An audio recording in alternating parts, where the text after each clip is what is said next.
지난주 수업에 저희 그 하나님 10번째 재앙 중에 10번째 처음 난 것의 죽음, 네, 그 후에 출애굽을 했잖아요. 기억나세요? 네, 네. 네. 그 땅에서 나올 때 폐잔병처럼 나오지 않고 은금, 폐물, 의복까지 챙겨 맞아요. 나왔어요. 맞아요. 네. 하나님이 6월절 규례를 알려주셨고 온 이스라엘 자손이 그걸 그대로 행했어요. 맞아요. 다 기억하시네요. 네. 와, 진짜 뭔가 고품격이었네요. 네. 예. 오늘은 또 뭘 배울지 굉장히 기대가 됩니다. 기대하세요. 네. 네. 기대가 되는데. 안녕하세요. 안녕하세요. 정규 씨 반가워요. 안녕하세요, 선생님. 오래만입니다. 네. 누구세요? 이정규입니다. 네, 그래요. 반갑습니다. 근데 우리가 무슨 공부하는지는 알고 오신 거예요? 이 딱 느낌상 지금 출애굽하고 있었던 그 현장들을 막 방문하고 있는 그런 그래요? 느낌인데요. 맞아요. 그래요. 그동안 이제 우리가 봤던 것이 애굽 땅에 내렸던 10가지 재앙 이야기를 했는데 네. 이 재앙 이야기가 그냥 뭐 재앙 1, 2, 3, 4 해서 10가지 그냥 나열한 게 아니라 뭔가가 깊어지고 심화되고 이런 과정이었음을 우리들이 그동안 봐왔잖아요. 네. 그러니까 무심히 봐왔던 것들도 유심히 바라보니까 굉장히 깊은 뜻들을 그 속에 가지고 있다는 걸 우리가 봤고 이제는 떠나야 할 찰나가 되었습니다. 오늘 수업 출애굽기 13강 구름 기둥과 불 기둥. 오늘 우리가 함께 보게 될 성경은 출애굽기 13장 1절부터 22절까지를 보는데요. 여호와께서 이제 모세에게 하신 말씀이 여기 등장하고 있는데 아주 그 간명한 명제가 여기 주어지고 있습니다. 네. 이스라엘 자손 중에서 사람이나 짐승을 막론하고 태에서 처음 난 모든 것은 거룩하게 구별해라 하고 얘기를 합니다. 네.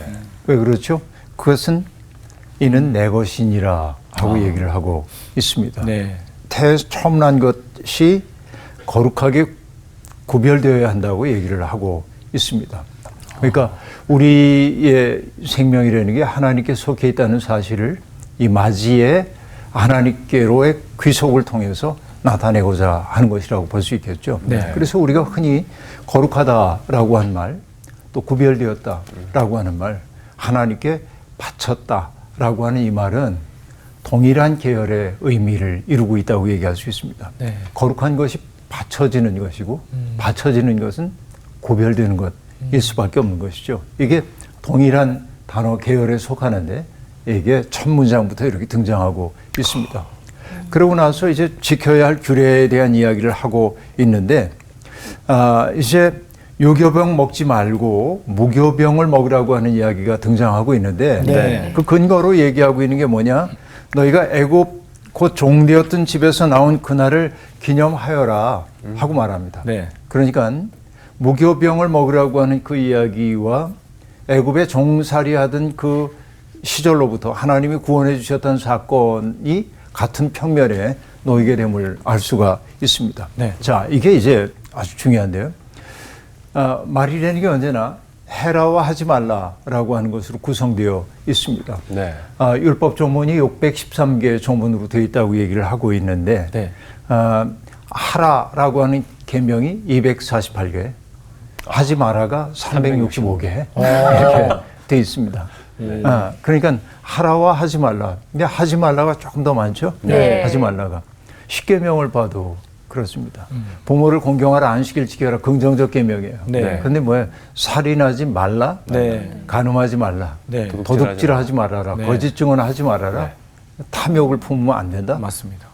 그러니까 인간이 어디에 더 많이 끌리는 존재임을 알 수 있냐면 네. 하지 말아야 할 일을 더 많이 하는 거예요. 이게 인간이 맞아요. 가지고 있는 참 슬프다면 슬프다고 얘기할 수 있는 것인데 사실은 인간은 금지된 것에 대한 매혹 같은 것들이 좀 있습니다. 맞습니다. 하지 말라고 그러면 하고 싶은데 맞습니다.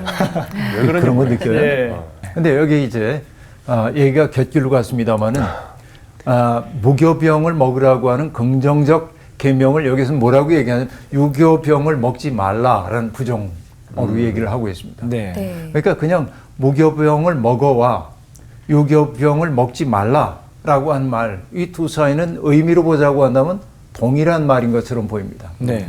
그러나 하지 말라는 말일 때 훨씬 더 강력하게 우리에게 다가옵니다. 네. 무교병 먹어와 이건 긍정이죠. 그렇게 할 수 있도록 해주는 거죠. 금지 명령, 유교병을 먹지 마. 이건 굉장히 강한 네. 우리 속에 자극을 주는 말일 수가 있습니다. 근데 그 유교병을 먹지 말라고 하는 말의 의미는 어떤 것이죠?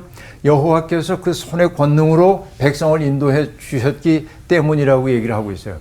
자, 부정적인 선포를 하나 했죠. 네. 유교병 먹지 말아라. 네. 근데 긍정적인 선포도 하고 있습니다. 조상들에게 내가 약속해 줬던 그 땅에 들어가거든 아비벌의 이 예식을 지켜라. 네. 긍정 계명으로 얘기를 하고 있습니다. 아비벌이 뭔지는 아죠? 아비비라는 게 뭐였죠? 테라비 월드. 언더? 봄의 이삭, 봄. 귀 네. 이런 거. 그죠? 그러니까 이삭이 패는 때란 말이에요. 네. 그러니까 아비벌 이때가 되거든 이 절기를 반드시 지켜. 잊어버리지 말고.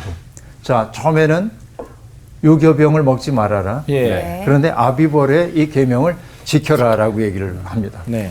그리고 그 세 번째 명령은 뭐냐면 이래 동안은 누룩이 보이지 않게 하라. 또 부정적으로 얘기를 하고 네. 있습니다. 네. 그죠? 그래서 전에도 얘기했지만은 이 그 무교절이 다가오면은 이스라엘 사람들은 그 무교절 전날 온 가족들이 촛불을 켜놓고 뒤져요 집을.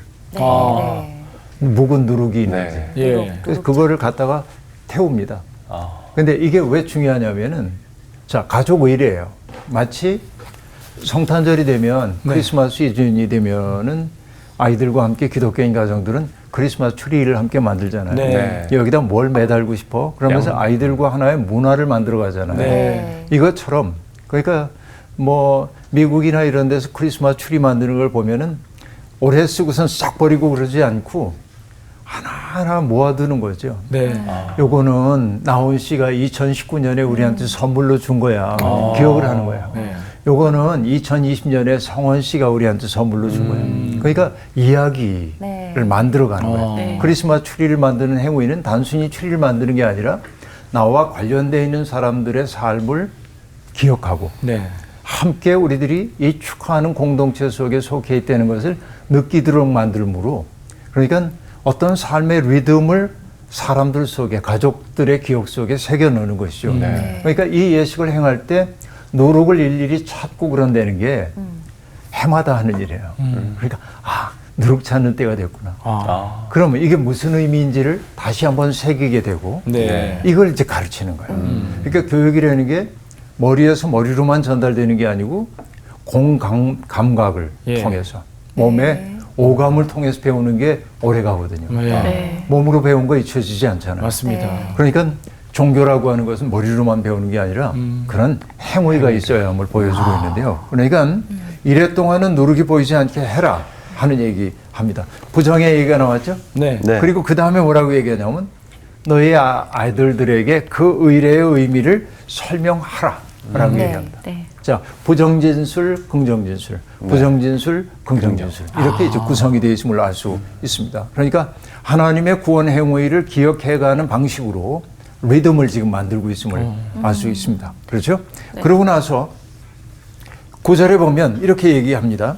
이것으로 내 손의 기호와 내 미간의 표를 삼고 여호와의 율법이 내 입에 있게 하라. 이는 여호와께서 강하신 손으로 너를 애굽에서 인도하여 내셨음이니 하고 말합니다. 내 손의 기호와 미간의 표로 삼으래요. 유대인들이 이거 하죠. 네. 정통파 유대인들이. 네. 어떤 게 기억나죠? 여기에도 여기 뭐 이렇게 네모 상자 달고. 이렇게 달고. 매달고 있지 않나요? 네. 뭘로? 네. 손목에도. 손목에도 네. 달고. 그래서 끈 같은 걸 이렇게 감기. 맞습니다. 네. 네, 맞아요. 그런 거 보셨죠? 네. 네. 그거를 뭐라고 하냐면은 테펠린이라고 그래요. 테펠린. 여기다 이렇게 미간에 다는 그 미간에 다는 건 뭘까요? 성구상자입니다.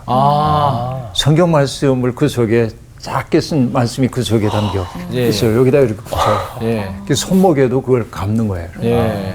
이 그대로죠. 내 손의 기호와 내 미간의 표로 삼아라 하고 얘기합니다. 그럼 자 여기에다가 달아라 하는 까닭이 뭘까요? 왜 여기다 하는 거예요? 계속 머리에 기억해놔라 이런 거. 여기다 하면 안 되나 그러면? 그러네. 말씀의 눈으로 세상을 봐라. 누군가 가장 가까운 곳에서 가까운 네. 곳에서. 네. 동양 전통에서도 이제 불상 같은 데를 보면은 요 이마에 이렇게 딱 보석 같은 게 박혀 있는 거죠. 맞아요. 네. 네. 제3의 눈. 그게 제3의 눈이에요. 제3의 눈. 아, 그러니까 뭐냐면 감각으로 보는 눈이 있는데 마음으로 보는 눈이란 말이야. 아. 통하는 부분이 있어요. 야, 그러니까 뭐냐? 내가 세상을 바라볼 때, 내가 공의실을 바라볼 때, 네. 내 감각적인 눈으로만 바라보지 말고, 뭐예요? 말씀의 눈으로 바라보려는 거지. 이게 미간의 표를 삼으려는 게 바로 그런 말씀의 얘기입니다. 눈으로. 저를 그렇게 봐주세요. 이건 굉장히 깊은 의미가 있다고 나는 네. 느끼는 것입니다. 그렇죠? 아. 그러니까 나는 하나님을 믿는다고 하는 게 다른 거라고 보지 않아요. 내가 하나님을 믿는다고 하는 것은 점점 나의 시선이 하나님을 닮아가는 거고 근데 하나님의 시선이 어떤지 우리가 잘 알기 어려운데 네. 예수 그리스도로 얘기를 해보십니다. 예수님의 마음으로 사람들을 바라보기 시작해요. 네. 예수님의 마음으로 사람들을 대하기 시작해요. 이게 믿음이 깊어가며 네. 그게 뭐죠? 미간에 붙여서 표를 삼아라 말씀을 네. 그 말은 내 마음대로 내 감정대로 바라보지 말고 말씀에 비추어 그와 만나라 하는 얘기겠죠. 이게 참 중요해요. 신앙의 본질이 그 속에 있다고 보여집니다. 네. 그 다음에 여기 손목에 하라는 건 뭘까요? 손. 왠지 뭐 행동을 할 때 예. 좀 더 그런 얘기일 거예요. 그러니까 섬김? 결국 우리가 손을 통해서 뭔가 일을 하잖아요. 네. 네. 누군가와 악수를 하기도 하고, 맞습니다. 그렇죠? 일을 도와주기도 네. 하고, 네. 모든 일이란 말이야. 그러니까 내가 어떤 행동을 하든지 간에 말씀에 빛에서 아, 그 행동을 한번 해봐라. 이런 의미가 아닐까요? 그죠? 네. 그게 바로 테펠린의 의미란 말이에요. 네. 그러니까 우리가 기독교인들이 명심해야 되는 것이 그냥 단순히 믿는다는 게 교리에 대해서 내가 동의합니다 하는 게 믿음이 아니라 네. 세상을 바라보는 우리의 시선이 달라져야 하는데 믿음이라고 하는 것을 비지오 그러니까 바라보는 라틴어인데요. 비지오 비전이 여기서 나온 거예요. 비전이 비슷하네. 그러니까 세상을 바라보는 나의 관점이 바뀌기 시작해야 예. 라는 얘기입니다. 그러니까 그냥 이렇게 바라보면서 뭐 잘생겼네, 예쁘네, 뭐 누군 못생겼어 이렇게 얘기하는데 그 눈만으로 보지 말아라. 네.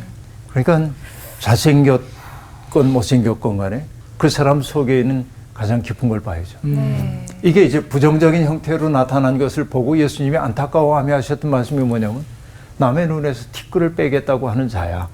이제 우리는 다른 사람에게서 부정적인 것들을 보아내는데 명수들입니다. 네. 선수들이에요. 그러니까 정말 살다 보면 두 부류의 사람이 있어요. 어떤 사람 속에는 아름답고 정겹고 살가운 그런 부분들을 잘 보아내고 호명해주는 사람이 있어요. 네. 저분은 참 이런 거 참 좋아. 이렇게 얘기해요. 나는 그렇게 못 봤어. 저분 볼 때마다 약간 불편하기도 하고. 근데 그렇게 호명하는 분을 보고 나면 달리 보여요. 네. 네. 그 맞아요. 존재가. 네. 근데 세상에는 그런 사람보다는 어떤 사람이든 그 사람은 뭐 맞아요. 이래서 네. 문제고 아. 저 사람은 저래서 문제고 네. 이렇게 바라보는 사람들도 있단 말이에요. 네. 근데 그 얘기를 듣고 나면 그 사람이 문제처럼 보이지 않고 그렇게 말하는 사람이 문제처럼 네. 느껴져요. 이게 참 희한한 일입니다. 예. 인생에서. 네. 그러니까 미간에 붙여 표를 삼고 그리고 손목에 붙여서 기호를 삼아라 하고 얘기하는데요. 여기 출애굽기는 그 정도로 얘기를 하고 있지만은 신명기에 보면 똑같은 본문이 나오는데 두 군데를 더 얘기합니다. 네. 어딜 얘기하냐면 네. 집 문설주와 바깥문에 기록하라 말씀을 네. 그렇게 얘기합니다. 문설주 집에 드나들 때 문설주 네. 네. 바깥문에 기록하래. 네. 그 얘기는 뭘 의미하는 걸까요? 집을 나갈 때나 들어올 때나 때나. 항상 말씀 안에 있는지를 한번 돌아보라는 예. 얘기 아니겠어요? 네. 저는 이게 굉장히 중요한 의미를 갖고 있다고 생각을 해봅니다. 근데 여기에 붙이는 거, 여기에 매다는 걸 아까 뭐라고 한다고 그랬죠? 테펠린. 테플린이라고 얘기한다고 네. 그랬죠? 네. 테플린. 테플린. 근데 집 문설주나 이런 데 붙이는 것을 뭐라고 하냐면 매주자라고 얘기를 해요. 매주자. 매주자? 매주자. 매주자. 매주자. 매주자. 매주자. 매주자. 매주자. 네. 말씀 매주자. 매주자. 말씀을 외워주자. 그러니까 정말 미간에 붙이고 손목에 달고 문 드나드는 문설주와 문에다 기록을 해둬서 이건 뭐냐면 잊지 마라. 말씀 안에서 살아라. 들어가든지 나오든지 그런 얘기입니다. 네. 그러니까 결국 그렇게 삼을 때 뭐예요? 내 속에 말씀이 내면화되고 네. 여호와의 율법이 내 입에 있게 하여라 라고 얘기를 하고 있습니다. 예. 왜냐하면 그렇게 해야 하는 까닭이 뭐예요? 주님이 우리 백성들을 구해 주셨기 때문에 네. 구원자 하나님이기 때문에 그 해마다 이 일을 반복해야 한다는 얘기입니다. 예. 근데 반복이니까 뭐야? 과거에 있었던 일을 오늘 하니까 과거의 일을 재현하는 것처럼 보이잖아요. 네. 그 재현을 통해 뭐냐면 그 사건을 현재화하는 거예요. 네. 모든 의례는 과거를 기념하는 데 의미가 있지 않습니다. 네. 과거의 기념을 통해서 오늘의 우리의 삶을 새롭게 하는 데 있어요. 내 삶이 하나님의 말씀 안에 있는지를 돌아봐야 한다는 그런 얘기죠. 네. 요거 여러분 명심하기를 바라고요. 네. 그 다음부터 이제 보도록 하겠습니다. 여기도 이제 마지막 구절을 보면은 네. 앞서 읽었던 부분과 똑같은 동일한 네. 구절이 네. 반복되고 네. 있음을 네. 알 수 있습니다. 네. 근데 내용은 어떠냐면 약속의 땅에 이를 때 해야 할 일에 대한 이야기를 하고 있는데 거기에 이르렀을 때 그곳에서 태어난 모든 맞이나 맞배를 하나님께 봉헌해라 라고 얘기를 하고 있습니다. 앞에서 얘기했던 거와 거의 비슷한 얘기를 하고 있어요. 그리고 수컷은 하나님에게 속한 것이다 라고 말합니다. 이게 참 재미난 내용입니다. 그 다음에 나귀의 첫 새끼는 수컷이라고 해도 바로 하나님께 봉헌할 게 아니고 어린 양으로 대신 바칠 수 있다고 얘기를 하고 있습니다. 왜 그럴까요? 나귀는 쓸모가 많았어요.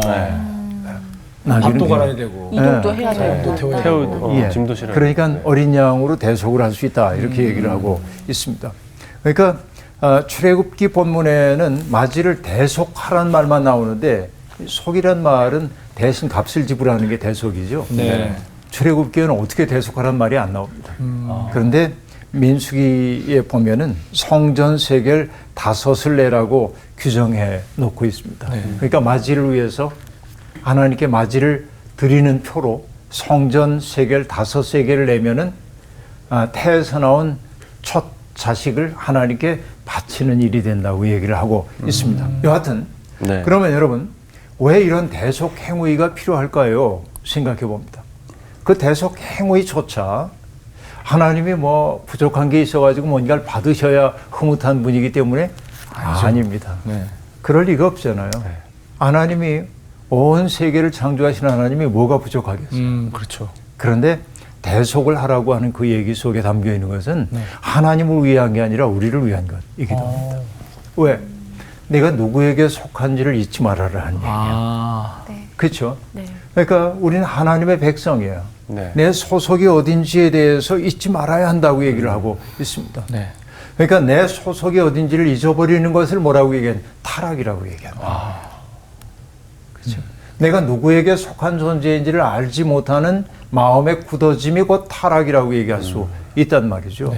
그러니까 뭔가 맞이를 하나님께 봉헌하는 그 행위를 통해 끝없이 내가 상기해야 하는 것은 우리의 삶은 하나님에게 속한 것이고 내가 이렇게 살 수 있는 것은 그분이 베푸신 은혜 덕분임을 기억하라라고 하는 얘기예요. 그러니까 여기 대속의 의미가 속죄라고 하는 그 속죄의 의미보다 네. 이 대속의 의미에서 가장 중요한 것은 기억이에요. 기억. 내 주인이 누군지를 알아요. 네. 여러분 시인인 김현승 선생님이 감사하는 마음이라고 하는 시에서 감사하는 마음이 뭔가 쭉 얘기를 해요. 아메리카 대륙에 갔던 그 청교도들, 그 첫사람들은 거둔 게 없는데도 감사했고 그런 얘기를 쭉 하다가 마지막에 뭐라고 얘기하냐면 감사하는 마음. 그것은 주인이 누구인지를 아는 마음이다. 그렇게 말하더라고요. 이게 감사하는 마음. 그렇죠. 내 삶의 주인이 누구인지를 기억하는 거예요. 맞습니다. 대속 행위는 그 행위 그 자체의 의미가 있는 것이 아니라 네. 이 행위를 통해서 내 삶의 주인이 누구인지를 기억하라라고 하는 얘기죠.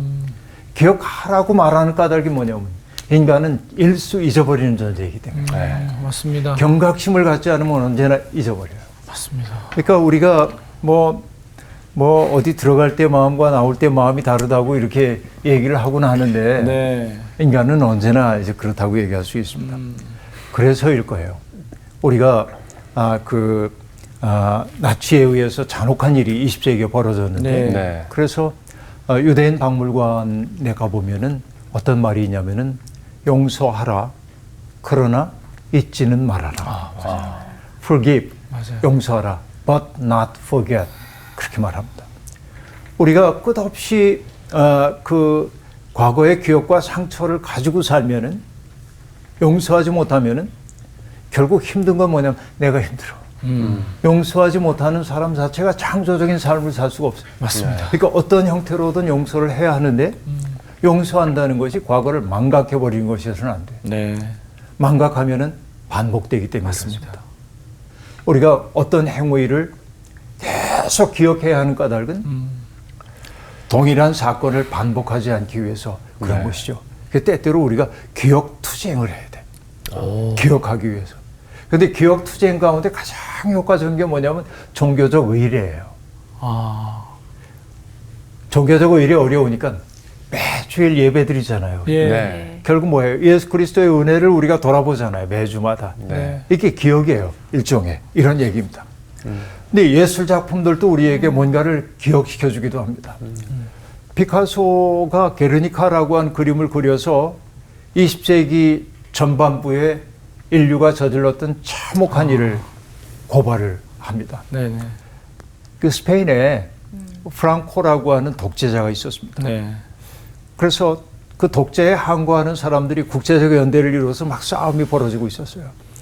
그런데 이 프랑코를 돕기 위해서 히틀러가 네. 전투기를 보냅니다. 음. 프랑코를 돕기 위해서, 독재자인 프랑코를 돕기 위해서. 그래서 바스크 지방의 작은 마을인 게르니카라고 하는 곳에 폭격을 해요. 그래서 무고한 사람들이 너무나 많이 죽습니다. 사람과 짐승들이. 피카소는 그 광경을 그려낸 거예요. 그러니까 지금도 피카소의 그 그림을 보는 사람은 그때 그 사건을 상기하면서 인류가 다시는 이런 일을 벌이면 안 되겠다는 것을 떠올리게 되는 거예요. 네. 그 모든 것들이 우리와 하여금 기억을 하도록 만들고 있는데, 그러니까 이 출애굽 공동체에게 하나님이 정말로 원하고 있는 것들이 바로 그런 기억 행위, 끝없이 반복되어야 하는 기억 행위에 대한 이야기를 하고 있는 것입니다. 네. 그 다음에 볼까요? 드디어 출애굽 여정 네. 이제 떠나는 장면이 여기 등장하고 있습니다. 바로가 백성들을 다 보내놓고 심란했겠죠. 네. 떠나라고는 했지만은 굴복한 것 같은 네. 불편함도 있고 이제 그러고 있는데 소식이 들려오는 거예요. 어떤 소식이냐면 이스라엘 백성들이 원래 지름길인 행로를 따라가지 않고 예. 우회로를 택했다는 그 보고가 바로에게 들어오기 시작하는 것입니다. 바로 그 장면을 지금 얘기하고 있는데요. 왜냐하면은 지금 출애굽 공동체가 갈 수 있는 것은 북아프리카 지역에서 우리가 알다시피 이집트 얘기를 할 때 늘 이게 이집트 땅이라고 얘기할 때 네. 나일강이 흐르잖아요. 이렇게 나일강이. 네. 네. 여기가 이제 아프리카의 북부입니다. 네. 근데 여기가 이제 상이고 여기가 하처럼 보이잖아요. 네. 근데 애굽을 얘기할 땐 그렇게 얘기 안 합니다. 여기가 상이집트입니다. 네. 여기가 하이집트입니다. 네.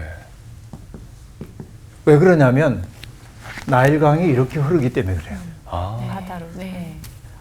아프리카 대륙을 거쳐가지고서는 지중해 쪽으로 흘러요. 강이. 그래서 여기가 상류이고 여기가 하류이기 때문에 이집트를 얘기할 때 여기가 상이집트라고 얘기하고 여기가 하이집트라고 얘기를 예. 하는 거예요. 그리고 문명이 발달한 데는 어디냐면 주로 하이집트 쪽에서 발달을 합니다. 네. 이 하류 지역인. 예. 나중에 뭐 애굽이 왕조가 고왕조, 중왕조 또 이제 그 상왕조가 이렇게 있는데 네. 고왕조 시대에서 중왕조 시대가 되면은 요 밑으로 수도를 옮기기도 하지만은 예. 그러나 주로 여기가 중심이 되는데 여기에서부터 이렇게 따라서 올라가는 여기가 이제 팔레스타인 땅이란 말이에요. 여기가 네. 네. 가까운 곳이죠. 네. 그래서 여기로 이렇게 가는 길이 최단거리 길이라고 얘기할 수 있습니다. 네. 그러니까 뭐 도보로 가자고 한다면은 한 4일, 5일 예. 이 정도면 어지간한 걸음으로 가면 4일, 5일 정도면 갈 수 있는 거리예요. 그렇게 멀지 않은 길입니다. 예. 그런데 그러니까 아마 출애굽 공동체는 애굽을 떠나면서 숫곳을 떠나면서 아무리 천천히 걸어도 열흘이면 갈 거다. 이런 낙관적 기대를 가지고 있었는지 모르겠습니다. 그런데 하나님이 그 길로 가게 안 했어요. 왜냐하면 이쪽 지중해 면에 있는 이 세계 속에서 여기 이 해변길을 장악하고 있던 나라가 있는데 그 나라가 나중에 우리가 볼 수도 있습니다. 블레셋이라고 하는 블레셋 7족이 여기서 살고 있었단 말이에요. 네. 해변 지역에. 네. 그래서 우리가 지금도 팔레스타인 그러잖아요. 네. 네. 팔레스타인, 필리스틴, 블레셋입니다. 블레셋 사람들의 땅이란 말이에요. 거기가. 그렇죠? 네. 그러니까 이 땅에 블레셋 사람들이 이제 머물러 있었고, 예. 그러니까 요 해안길이라고 하는 것은 굉장히 중요한 의미를 가지고 있습니다. 네. 왜냐하면 우리가 알다시피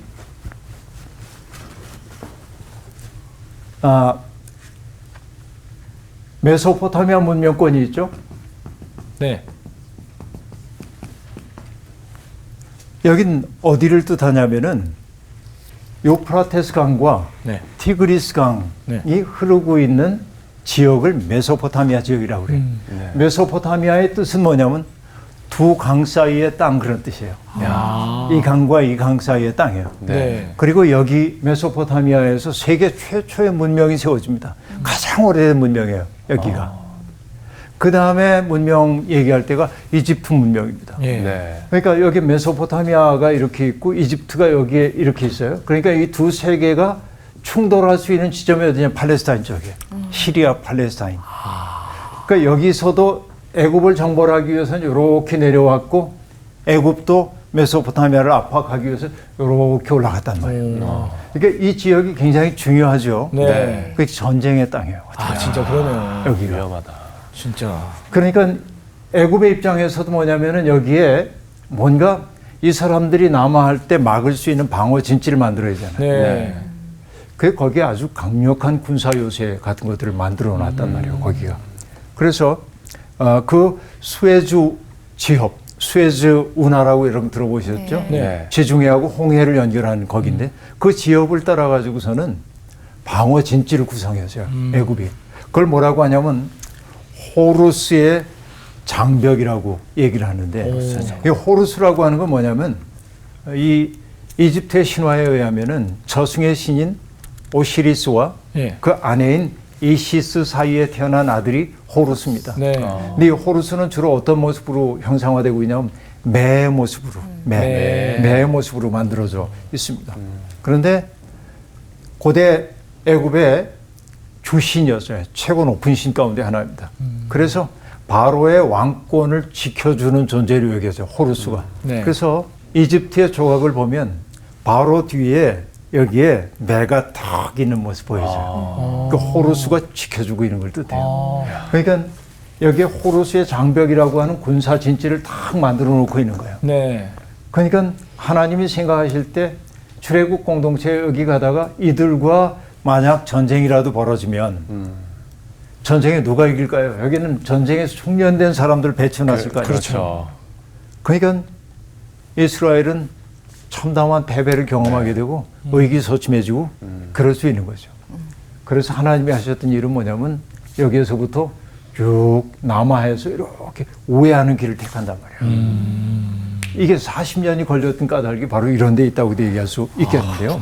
그러니까 아직은 이 출애굽 공동체가 큰 시련과 맞닥뜨려서 그것을 극복해낼 수 있는 능력이 없는 거예요. 네. 그러니까 하나님은 가까울 수도 있는 그 길을 놔두고 먼 길로 우회를 시키기 시작함을 우리가 알 수 있습니다. 이게 이제 참 중요한 건데요. 저는 이 대목을 보면서 늘 느끼는 게 이런 대목이에요. 야곱과 에서가 서로 형제 간의 갈등 때문에 갈라서잖아요. 네. 20년 동안이나 야곱이 객지 생활을 하다가 이제 가족들 다 데리고 돌아옵니다. 네. 그리고 약복강나루에서 하나님의 사자와 씨름을 하고 네. 그리고 절룩거리는 다리를 가지고 형 에서를 만나러 가죠. 그리고 거기에서 형과 부둥켜 안고 눈물에 화해를 합니다. 네. 그리고 하는 유명한 얘기가 있죠. 형님의 얼굴을 뵙는 것이 하나님을 뵙는 것 같습니다. 그래서 그곳의 이름을 하나님의 얼굴을 뜻하는 보니엘. 보니엘. 그렇게 말해요. 형님의 얼굴을 보는 게 하나님의 얼굴을 보는 것 같아요. 그러니까 에서도 옛날에 동생에 대해서 품었던 서운했던 감정들이 다 녹았어요. 야곱도 형에 대한 두려움이 사라졌어요. 에서가 얘기합니다. 동생아, 우리 이제 사이좋게 만났으니까 빨리 집으로 돌아가가지고 우리 같이 좀 잘 살자. 이렇게 얘기합니다. 근데 야곱이 형에게 이렇게 얘기합니다. 완곡하게 거절하면서 형님께서도 아시다시피 아이들이 아직 어립니다. 그리고 저에게는 새끼 딸린 양떼와 소떼를 돌봐야 합니다. 하루만이라도 지나치게 빨리 몰고 가면 다 죽습니다. 형님께서 이 아우를 떠나 먼저 가시면 저도 이 가축대와 아이들을 이끌고 그들의 걸음에 맞추어 천천히 세일로 가서 형님께 나가겠습니다. 하고 말합니다. 이게 참 난 중요한 지혜라는 생각이 들어요. 우리가 뭐 바늘 귀에다가 뭐 실 매가지고 바느질 할 수 없는 것처럼 오물에 가서 숭늉을 구하면 안 되는 것처럼 그렇죠. 서둘러서는 안 되는 일들이 있는 겁니다. 네. 아직은 하나님의 백성으로 준비가 되어 있지 않은 사람들이 가나안 땅에 들어갔을 때 그들이 새로운 세상 열 수 있을까? 그럴 수 없을 거예요. 그렇죠. 그래서 하나님은 먼 우회를 택하게 된 겁니다. 정치적으로 보자고 한다면 호루스의 장벽이 막혀 있었기 때문이기도 하지만은 그 뜻보다는 하나님은 이 백성들을 당신의 백성으로 변화시키기까지의 시간을 많이 필요로 하고 있었다 하는 얘기입니다. 네. 우리도 가만히 살다 보면 정치적으로는 급변한 것처럼 보여도 사람은 좀처럼 바뀌지 않는 것을 우리가 알 수 있습니다. 네. 사람의 변화는 천천히 일어나는 거예요. 그래서 우리는 어떤 사람의 변화가 더디다고 해서 실망해야 할 이유는 별로 없습니다.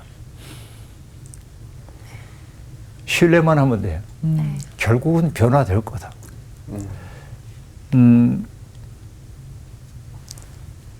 내 때에 그 사람의 변화를 못 볼 수도 있습니다. 그러나 그 사람 속에 떨어진 선의 씨앗이 죽지 않았다고 한다면 네. 그의 변화는 반드시 일어날 거라고 신뢰하는 게 지혜이기도 합니다. 그러니까 세상이 너무 빨리 변하지 않는다고 속상해하지 말고 내가 변화의 방향으로 가고 있는지가 중요하고 네.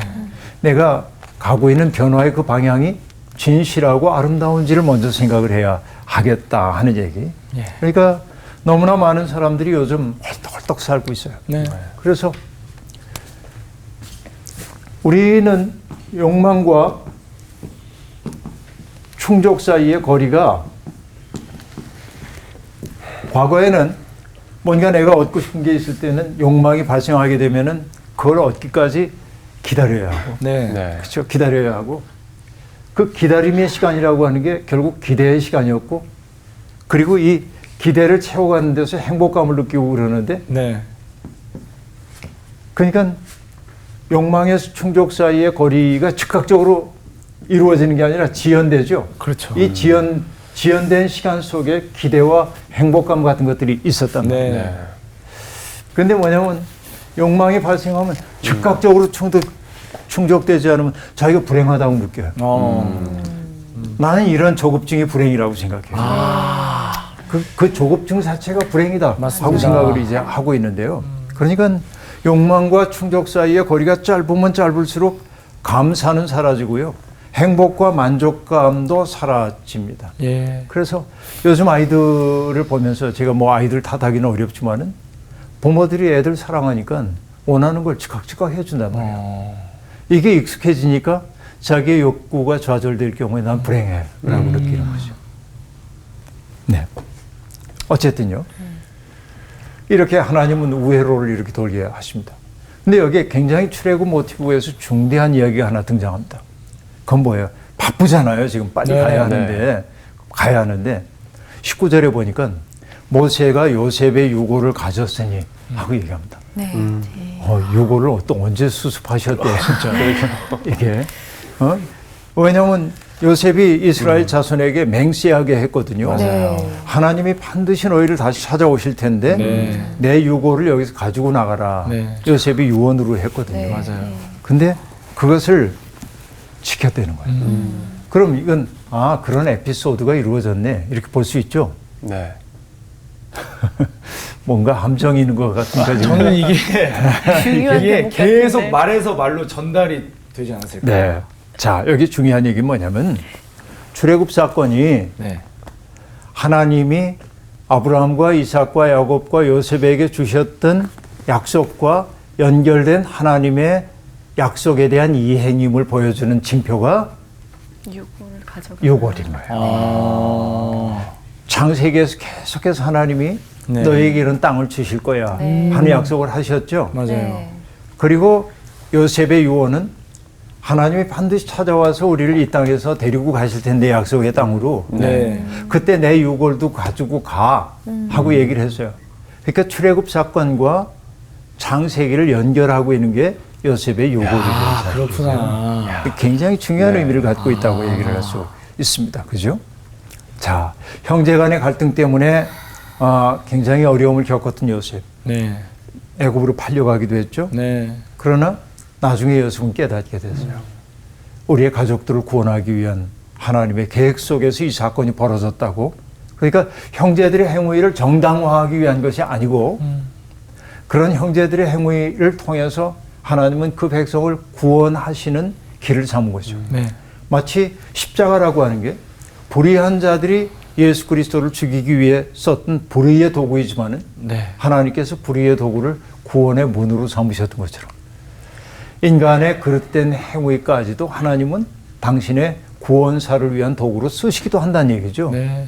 그러니까 우리가 누군가에게 나쁜 짓을 해놓고 하나님이 다 너를 복 주시려고 그래 이렇게 얘기하면 안 돼요. 이거는. 네. 이렇게 결과적으로 우리는 하나님이 우리의 실패까지도 이용해서 우리를 선한 길로 인도하신다고 고백하는 거지. 그게 우리의 행위를 정당화하는 기제가 되어서는 안 된다 하는 얘기를 이제 해줘요.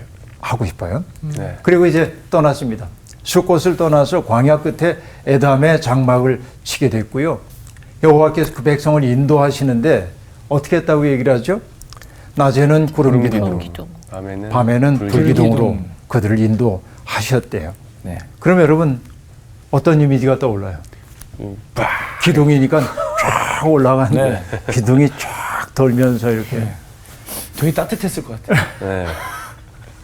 네. 네. 사실 이거는요 시적인 표상이라고 봐야 합니다. 정말 그 구름 기둥이 쫙 하고 갔다는 거라기보다는 네.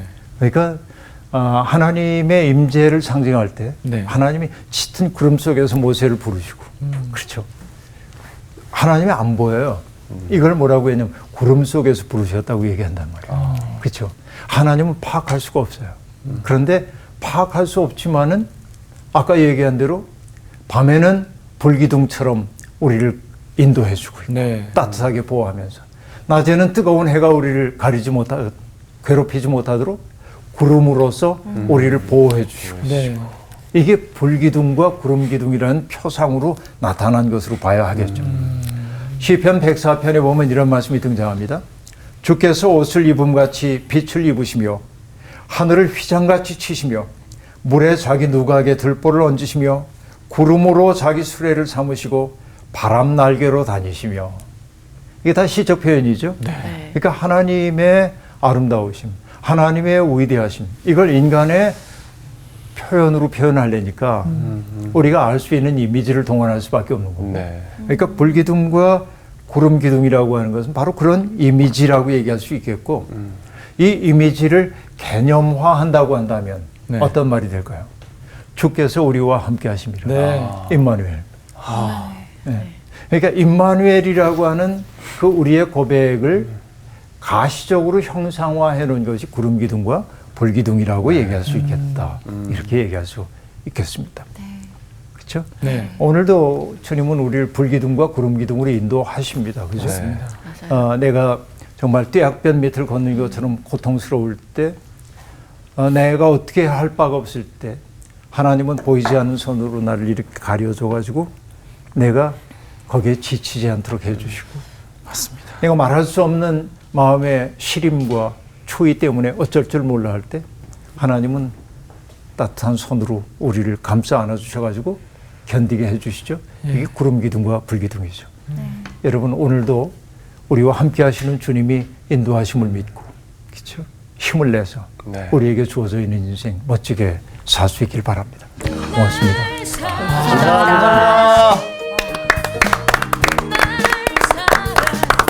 저는 이제 보면서 좀 회개를 많이 했어요. 늘 기도하면서 그 하나님, 제가 알 수 있는 방법을 응답해 주세요라고 기도를 하는데 내가 저렇게 이스라엘 사람들처럼 이렇게 말씀을 가까이 했었나 라는 좀 생각에 오늘 회개를 좀 많이 했어요. 좀 더- 말씀의 눈으로 보고, 네, 말씀의 눈으로 보고, 말씀으로 행동하고. 네, 네.